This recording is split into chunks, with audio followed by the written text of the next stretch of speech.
sir कौन कह श्रमिक मारण नीति को लेकिन आज गोटे विशाल समावेश केंद्र सरकार नरेंद्र मोदी नेतृत्व में और राज्य सरकार मोहन माझी नेतृत्व में मिलित भाव में गत 21 तारीख दिन श्रमिक मारण 4टी श्रम कोड जहाँ आगु पास कर रखी कार्यकारी कर श्रम कोड को बातिल करने गत जुलाई 9 तारीख दिन सारा भारत वर्ष में कोटी कोटी संख्यार श्रमजीवी कर्मचारी श्रमिक माने राय देते रिजेक्ट करते विरोध करी जे श्रम कोड संपूर्ण भाव में श्रमिक मारण श्रमिकर स्वार्थ विरोधी यही आईन कानून देश में चली पार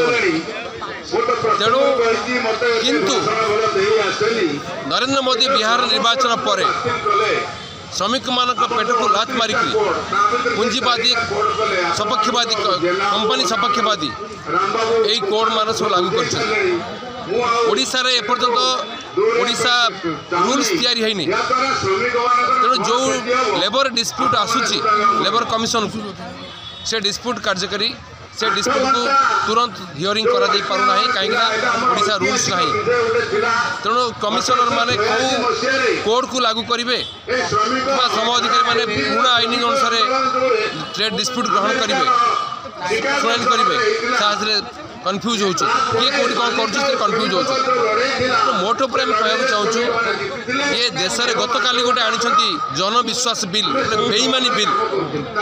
संपूर्ण भाव में मोदी सरकार मुव बर्तमान सारा भारत वर्ष में केवल पुंजीपति माने कंपनी माने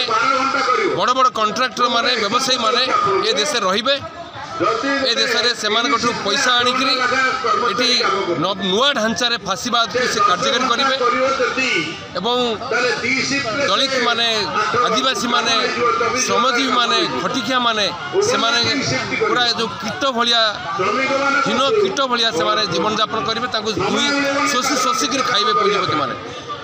एवं ये बसिक हिटलर जमी अट्टहास्य करुला सारा भारत वर्ष सारा पृथ्वी को कबलित करने हिटलर जो फाँसीवादी कार्यकारी करता ये नव्य नुआ ढांचार नव्य फाँसीवादी आड़ को देश को टाणी नौ मोदी आम ये सतर्क कर नरेंद्र मोदी को दिन ना दिन राति पाइब जेते अत्याचार अन्याचार बढ़ से लोक मैंने एकजुट हेबे एवं शेष को लोक मानकर जो आखिर अग्निस्फुलिंग बाहर से जाली पड़ी ध्वंस करदे नरेंद्र मोदी को एते अत्याचारी एते बेईमान लोक मैंने केवे सहाय करेंगे होशियार मोदी प्रशासन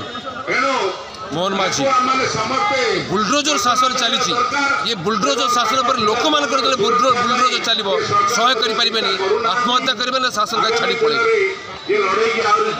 हाँ मैडम कौन कहे गोटे विशाल समावेश आपड़ आज समावेश डबल इंजिन सरकार मोदी सरकार विरुद्ध जो 47 लेबर आईन था तार बदल जो फ्लोर कोड कर आदानी अंबानी भाया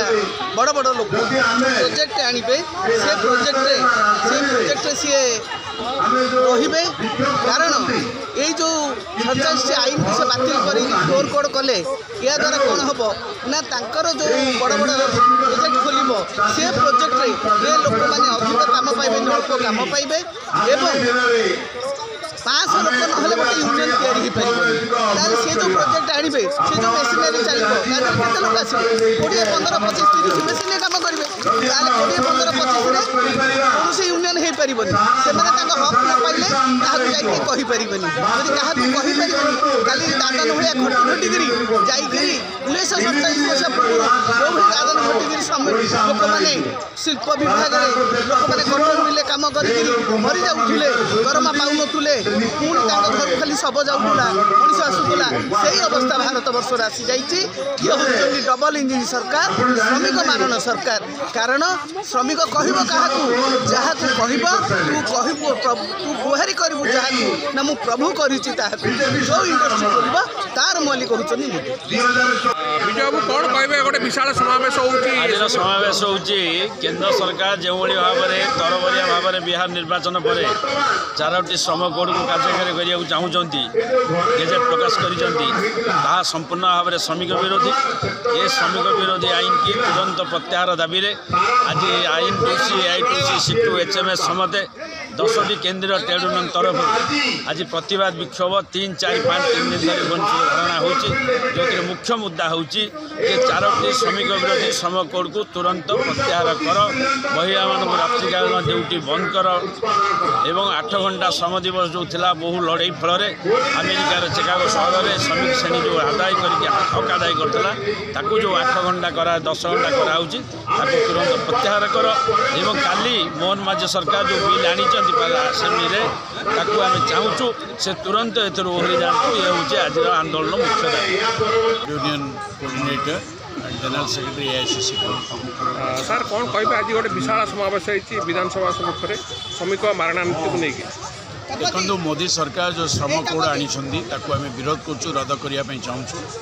ओडिशा सरकार किभली भाव में महिला मानू राति कम करेवा एवं 8 घंटा 9 10 घंटा कम करेवा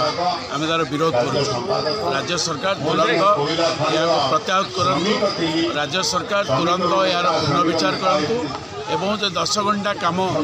आईएल कन्वेंशन को राज्य सरकार केंद्र सरकार भायोलेट करुँदी या से रद्द न करती ये महिला मान रात्रि बंद